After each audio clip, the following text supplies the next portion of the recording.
Hello, everyone, and welcome back to another episode of Spirituality for Badass Babes. Today, I have this beautiful badass babe, Li Cara, who is a practitioner of unconditional love, oneness, unity. She's an empath and a beautiful spiritual leader and talker. So, welcome, Li. How are you?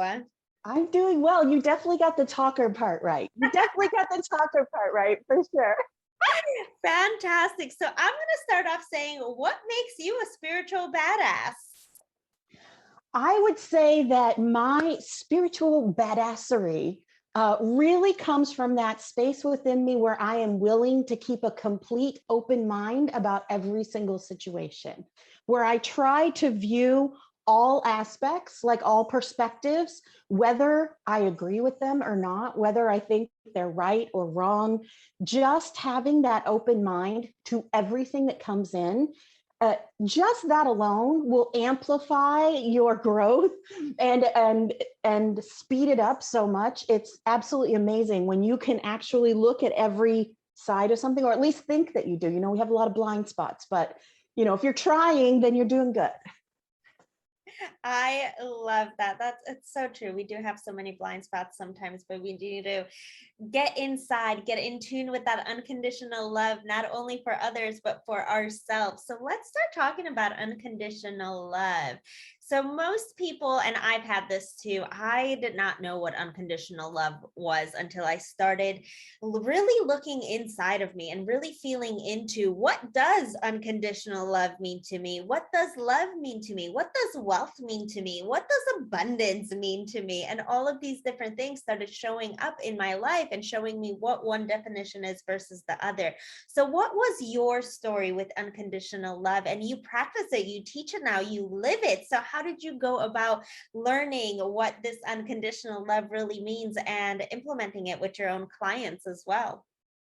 Yeah, I 100% the words, the semantics, the titles, the names that we give things tend to be limiting. We literally had a conversation right before we came on the air where Ania's like, what would you like me to introduce you? I have such a hard time with labels because in my mind, as soon as it becomes labeled, it's limited.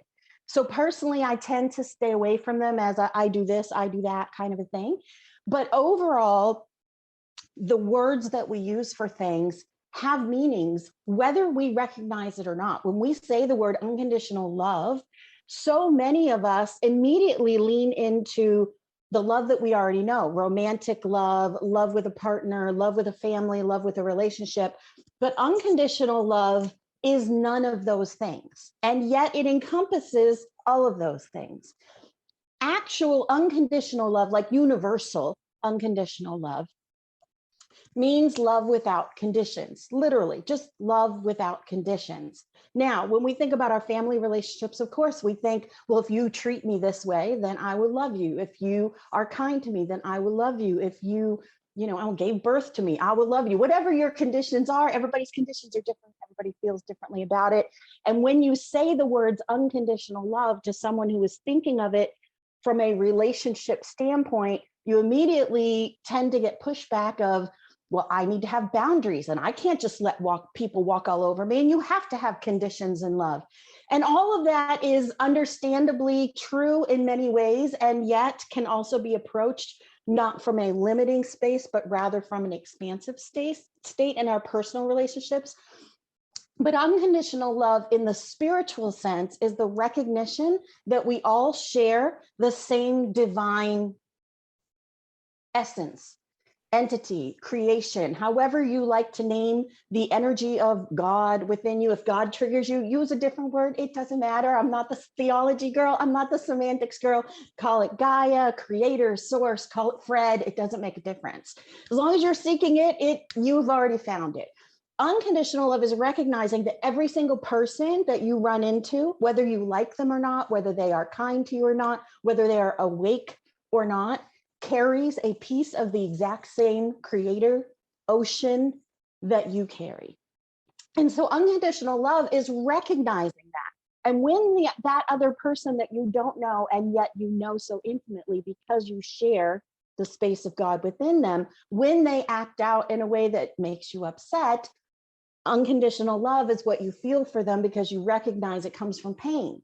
We share pain. We know what it feels like, even if you don't know what it feels like to have lived their life.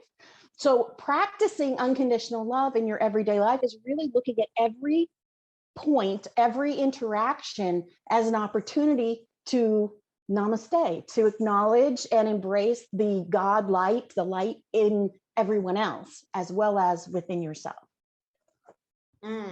So good. Can you give us some other practices where people can practice the unconditional love for both of themselves and others? Because I think there's a little bit of a discernment sometimes when speaking to unconditional love for oneself versus for others, because us as women, especially, and most of my audience listening to this is women. So we give so much to our children, to our clients, to everyone else, but we're the last person to give ourselves that unconditional love. We're that last person to fill our own cup because we're always giving to so many other people. So how would we practice both practices, unconditional love for yourself and unconditional love for others? Well, I tend to lean into the simple, and it's been this way since I had my awakening in 2012. I lean into the simple, and I went from a space of hating myself and saying F you in the mirror to myself every single day in my 40s. I'm 51 now. So in my 40s, having this a daily injection of self-hatred and self-loathing and being miserable every single day of my life. And the simple message that I got, the unleash your light message that all of this stems from, the second step is to be nice to yourself. Like, be nice to yourself. And it sounds very like KISS, very like keep it simple, stupid.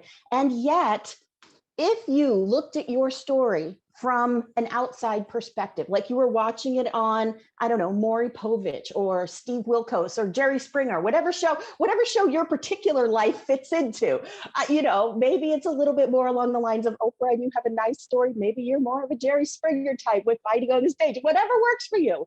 If you watched yourself sitting on a stage, telling your story as a healer, light worker, or whatever we like to call ourselves, our instinct would be to try to help ourselves. Our instinct would be to comfort ourselves, especially if we liked the person sitting there. If it was our best friend on the stage telling their story, you would comfort them. You would tell them you did the best you could, or even if you didn't do the best you could, you did all you knew and you know better now. You can give yourself all the pep talk, all the cheering up, all the love, if you can literally separate your observer self from the you that has been done and said all the things that you hate about yourself, hate about others, can't stand, can't deal with, can't face, can't forgive. If you can literally step back from that, you would see yourself in a fully different light, which would allow you to then give that unconditional love that you would give to others through your healing work, through your whatever it is that you in particular do out there.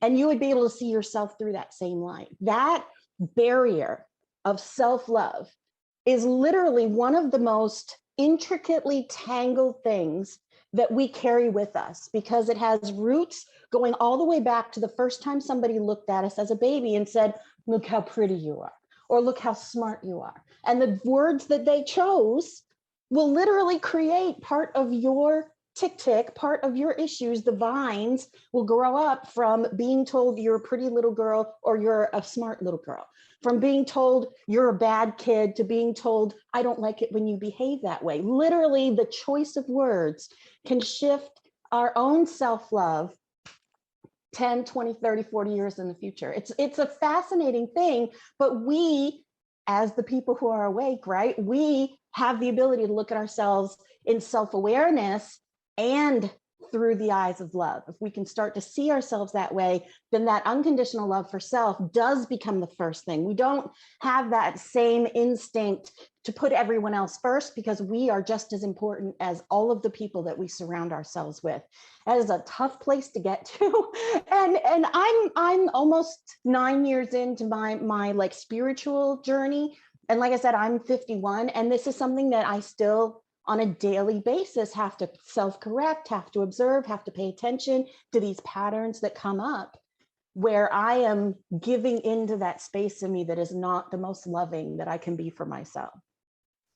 That's so beautiful. Thank you. So obviously, doubts, worries, fears, all of these negative spirals of emotions, that we're human. At the end of the day, we're human. So they will come up for us no matter what. What are some of your favorite practices that the second you start doubting yourself, the second you don't feel like you're full of love at any time, at any point, like what are some of those practices that you turn to? Again, KISS, keep it simple, stupid. I love that as well. I teach a lot of that.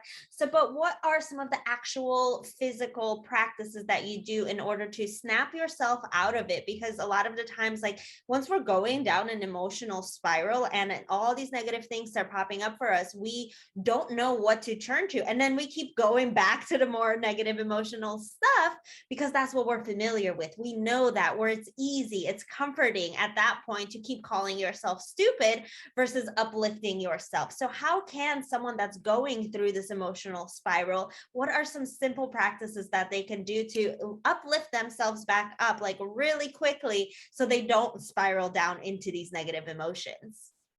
Well, the first thing that I always like to recommend is self-awareness. And I mean self-awareness to an extreme level, because most of us go through life on autopilot where we don't pay attention.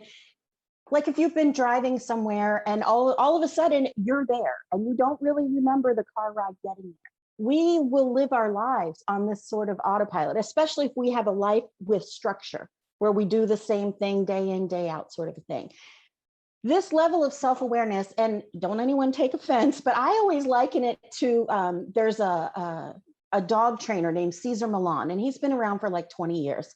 He trains specifically pit bulls. He also trains other dogs, but that's been like his mission. And one of the things that he trains is, as the owner, so if we as the observer are the owner of ourselves, and we are also the pit bull, so as the owner, we have to recognize the signs of our own agitation. We have to recognize those spaces where we start to get hyped up, or we start to feel ourselves going down a shame spiral, or self-hatred, or hatred towards someone else, or anger, or pain pushing outwards, whatever it is, we have to pay attention. And I always say, give yourself a physical reminder. Some people, you've heard of like when they do like quitting smoking, they'll have like a rubber band. For Cesar Millan, he like pokes the dogs on the neck and makes a weird noise. If laughing or clapping or standing up and dance, whatever it is that can kind of say, hey, I'm doing this right now, to pay attention, you can immediately make a choice to behave differently.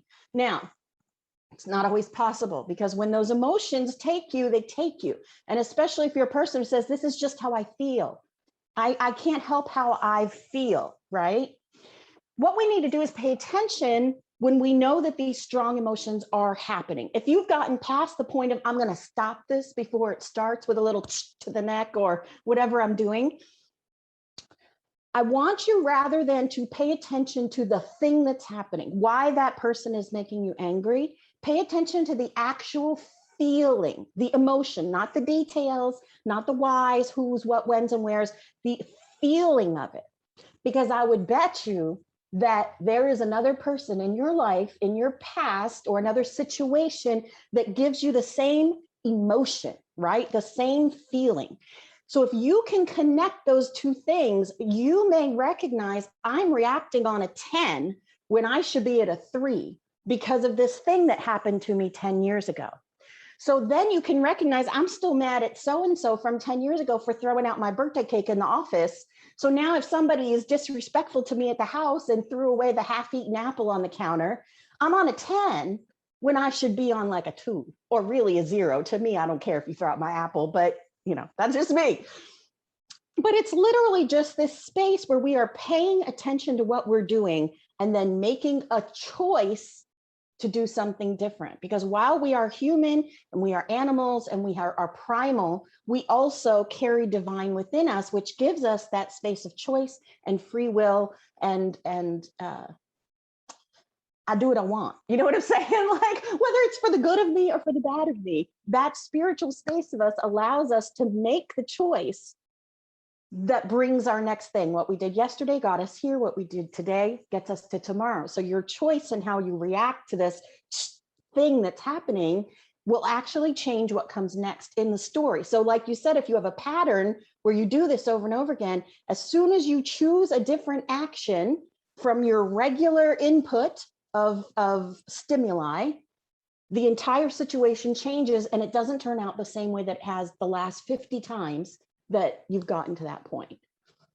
And it's an experiment, and it's a process, and it's something that you recognize and do over and over and over again till you don't have to pay attention to it so closely, because it comes automatically.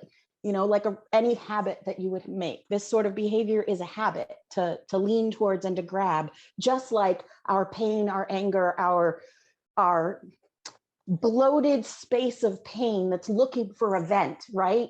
Anytime that you feel a type of way, the vent goes and the steam blows out, and you know, the whistle goes off, and you're, you know, start spitting. You can drain that entire like steam vent and not have it be there all the time. If you can just pay attention to your own emotions, to how you react to others, to how others react to you, and to supporting yourself through it. The last thing would be give yourself a break. It's okay if you mess up. Just like if your friend called you and said, oh my God, I messed up. I screamed and yelled. I threw a shoe across the room at Uncle Dave. What would you tell your friend? You would say, it's not a big deal. Uncle Dave knows you're like that, but why do you think you did that? And maybe you can look at it and, you know, I still love you, and they still love you, and you're still wonderful. You have to love yourself. You just have to sit in that space of paying attention and choosing your behavior. Beautiful. So similar to love, and I'm so glad that your last comment actually brought up, stirred up this next question, is we are our own worst critics. At the end of the day, every single one of us are. And similar to how we keep filling everyone else's cup, but we don't fill our own cups, we also need to sit in forgiveness for ourselves. So how would someone go about, they just keep forgiving, and they forgive everyone else, but they forget to forgive themselves. How would someone go about forgiving themselves? Because that to me goes hand in hand with unconditional love. Like, we can't fully love ourselves until we fully forgive ourselves for whatever.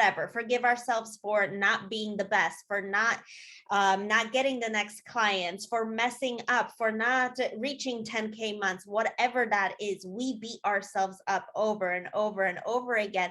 And if we keep beating ourselves up, like, then we're going into scarcity mode instead of that unconditional love. And when is the next thing going to come? When is this going to come? And then you're a stressful ball of anxiety. So what if someone, how would someone go about forgiving themselves? Because I believe that's the first thing that you need to do before you even start loving yourselves. And then I think like happiness and all of that afterwards. But how would someone go about, I'm sure it's very similar, go about actually forgiving themselves and sitting into those feelings of forgiveness before they could even love themselves? Yeah, that it's difficult to do one without the other in both directions. One of the things, and I just touched on it a little bit, that feeling that you get when you're angry or when you're sad or when you're depressed, it's connected to something from your past. The things that we've been through create these roots that grow vines into every bit of our lives. So something as simple as, you know, when you're a kid getting shushed at the dinner table can grow into an issue where you constantly hear yourself saying, nobody listens to me anyways. I don't know why I bother telling people to do anything. Nobody takes out the garbage. Nobody helps me around the house. Nobody does what I ask them to in my healing practice. I talk and nobody listens. That literal, which I know we have all been through, can literally be connected to being shushed at the dinner table and told that what you have to say isn't important. And what we will do is the things that we say, we are saying things, not that we're saying things that aren't important, but we're kind of saying things that aren't important and expecting the whole world to stand up for us. Because it's not connected to my kids didn't take out the garbage when I asked them. It's connected to nobody hears me. I feel unheard. And so this doesn't seem like something that we should have to forgive, right? Getting shushed at the dinner table. And yet, what did we do to ourselves because of that one simple thing? How many situations have we either not spoken up in or spoken up in and then gotten mad that our advice wasn't taken? You know, how many times have we tried to have a conversation with someone and we, now looking at it, recognize that we were with a gaslighter who was never going to listen to what we were saying? Now we're with that person, not because they're a bad person, but because of what our particular tick from the way that we grew up, we attract lessons. So we attract someone who triggers us purposefully. Like, and it doesn't seem like a very nice thing, but the universe does not work. And I'm going to reward you by rewarding you right off the bat. Like, they teach you through pain, they teach you through circumstance, they teach you through suffering.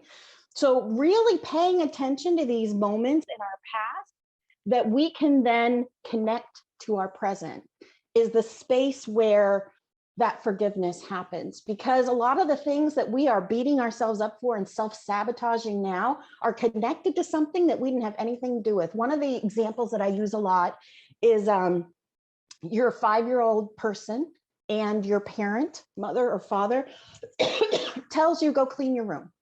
You go up to your room for 2 or 3 hours. You're 4, you're 5. You didn't clean a damn thing. You just played with your toys. Now you hear arguing downstairs between your parental units.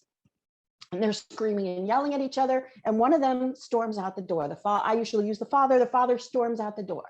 Then the mother comes upstairs and looks at what you've done in your room, which now looks 10 times worse than it did before because you've been up there for 3 hours not cleaning. And that the mother screams and yells at you. Now, the mother didn't say it's your fault that your father left. But as a 4-year-old girl, knowing that daddy's not coming back, we will literally blame ourselves that daddy left because our room wasn't clean or because we didn't do what we were told. Now, this can then turn into 15 million different sorts of painful, issues in our life, whether it's, I have to be perfect so nobody leaves me, or it's, why should I bother talking to anyone because everybody leaves, right? But all of that comes from a space where we blamed ourselves that our father left because we didn't clean our room. Now, as a grown-up, we can look at that and think that's the most ridiculous thing I've ever heard in my life. And yet, how many of us are carrying a parent's guilt, an adult problem with us all the way from childhood? That deep level of awareness, having empathy for your family without casting blame, and yet being able to recognize whatever it was that happened through the eyes of love, right? Through unconditional love, seeing they didn't do it because they hated you, they did it because they love you, even though it felt like they hated you. That space is where we find the forgiveness. I do a show called Healing Through Time Travel that basically just talks about going back to that space, forgiving yourself, forgiving those who hurt you, and then forgiving grown-up you for believing all that stuff and allowing it to hold you back. Forgiveness is very, very complicated, and forgiving ourselves, while it doesn't seem like it doesn't seem like it would be more difficult, it really can be. When we look out in the world, we can see what other people are doing that makes us mad, right? We get triggered by whatever is out in the world. A lot of the things in our own life that we should be mad about, we aren't. Like at 51, the thing that I'm working on right now is recognizing how my people pleasing was actually abandonment and feeling the need for that love that I had not gotten, and here I am at 51, still having problems making friends, and dealing with, like just overdoing for people, overgiving, like what you were talking about. And it turns out that so much of that is connected to this space of not having it as a child. It's literally that space of self-awareness that allows us the grace for forgiveness, for self and others. And we do that through unconditional love and empathy. They're all connected and interwoven. That's beautiful. It really is, because one thing is connected to the other. And I've noticed this on my own spiritual journey and my own healing journey. It's that a lot of the core wounds that were coming up for me all had to do with things that were your inner child, things that happened to me when I was younger. That's why a lot of the core things that I focus on in my teachings is that inner child healing, those wounds that came from my ancestors, that came from my parents, that came from my lineage. because that's what's really affecting me. And that's where we need to go into that shadow work and really focus on that unconditional love, forgiveness for yourself, forgiveness for your parents, forgiveness for everyone else around you. So what other final tips do you have? If you have 3 tips on how to either connect to self-love, connect to forgiveness, any kind of empath tips, we didn't even talk about this today, but that's a big topic for you as well. Any kind of tips and tricks that people could walk away from today, and that could really connect to and start off their beautiful lives moving forward? Well, the first thing is, don't take it so seriously.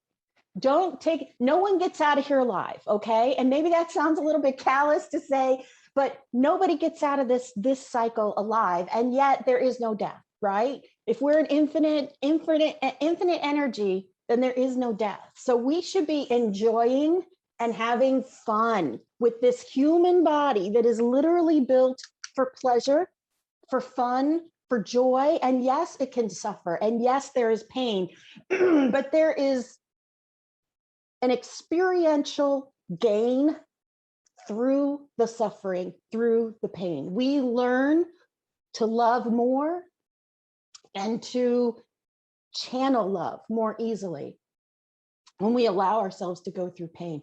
So that's the first thing. Don't take yourself too seriously. If you hear yourself beating yourself up, say something ridiculous.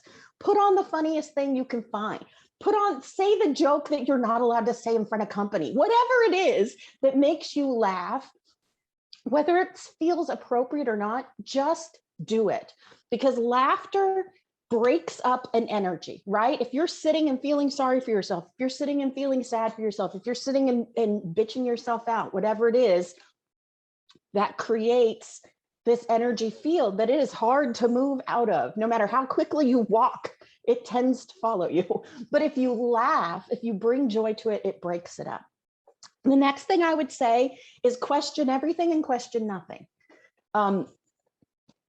Everything that comes into your life, question the reason, look for the reason within yourself, but also when the crazy things happen, don't question them in that way. Question that they're coming, question that it's being said. Don't question that your own sanity. Don't question that this is not real, because that's intuition. That's the voice of divine. I have a whole video on that too. Is that space where the message and the answer comes to us, the synchronicities that we see.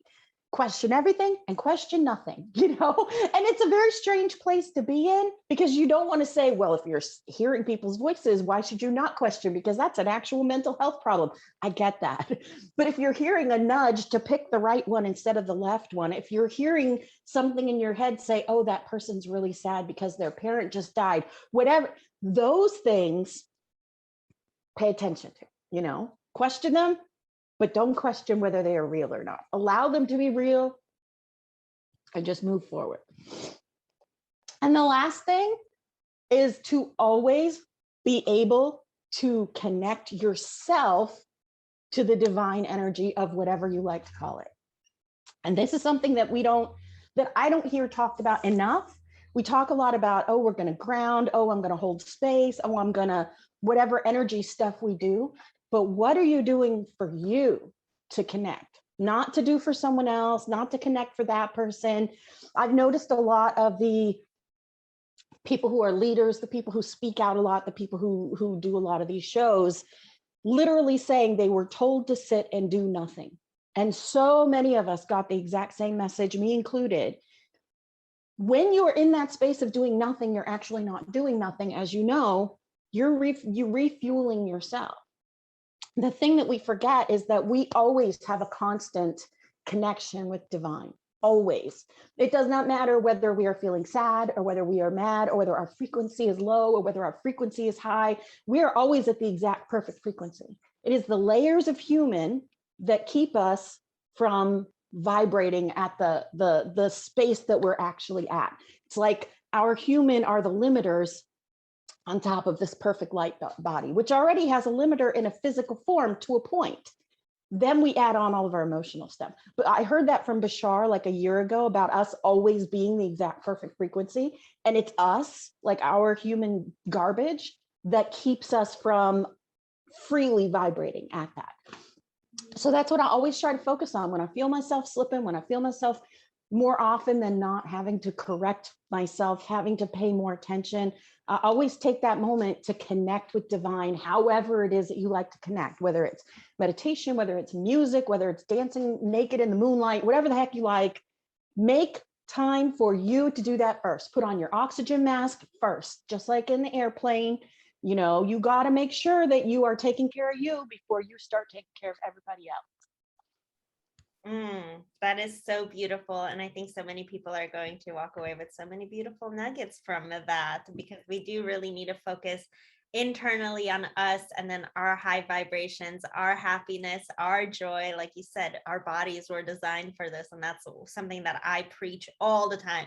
We need to stop taking life so seriously and enjoy it. Life's about it being in joy, in happiness, having a good life, actually being happy. The secret to being happy is add more happiness to your life. It's just to be happy. It's one of the things I say: if you want change in your life, change your life. If you want to be happy, then choose happiness. Happiness. It is a choice at the end of the day. That was beautiful. Thank you for that.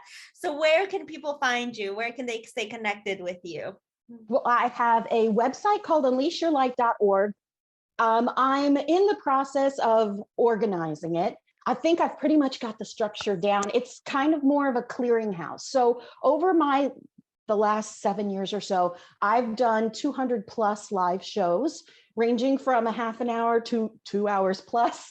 And I have many, many, many, many of them on my YouTube, on my Facebook, but I'm also putting them on this website, unleashyourlight.org. I'll say it again. So there's literally an image that says, if you want to learn to love yourself, click here. And the entire webpage is videos and blog posts and writings and images and memes about loving yourself. How can I learn to forgive myself? You click on that, it's an entire page with all of that. So I'm still in the midst of building. I want to add in stuff from people other than me, but right now I have access to all of my stuff.